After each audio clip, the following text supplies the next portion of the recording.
Okay, good afternoon, everyone.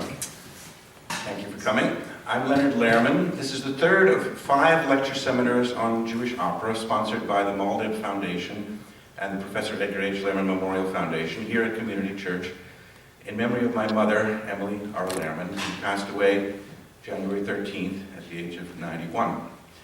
My mother, who would have been 92 the first of this month, always taught me to remember birthdays and anniversaries. And today is the 144th anniversary of the birth of the Paris Commune. Now, I know that because my mother was in a play about that proletarian uprising in Leningrad in the early 1930s.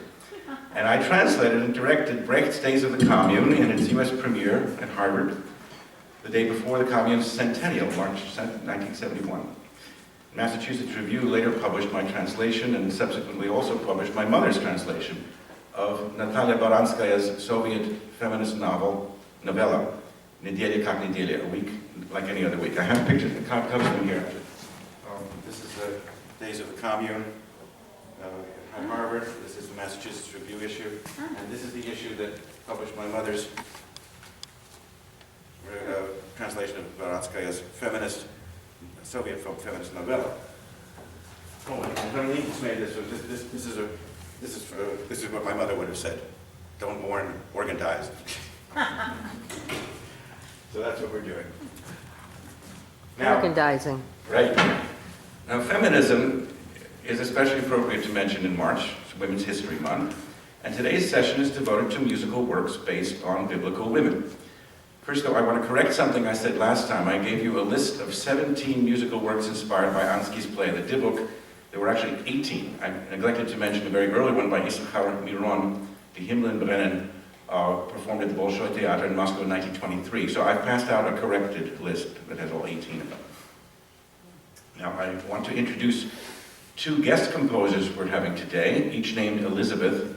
One hasn't arrived yet, so I'll just introduce the one who has. Elizabeth Hoffman,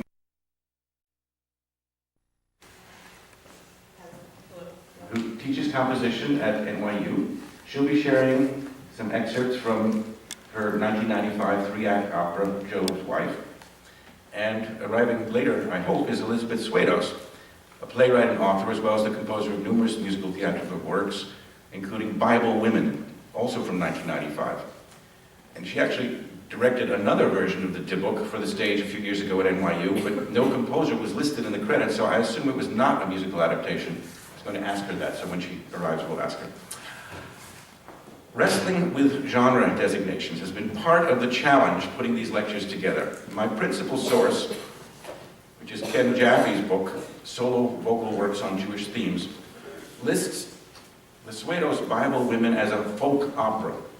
But I think he was misreading the liner notes to the CD, which indicate that the 12 songs about Ruth form a kind of mini folk opera inside the group of what the composer herself calls a song cycle, with 31 numbers, of which we're planning to hear 11.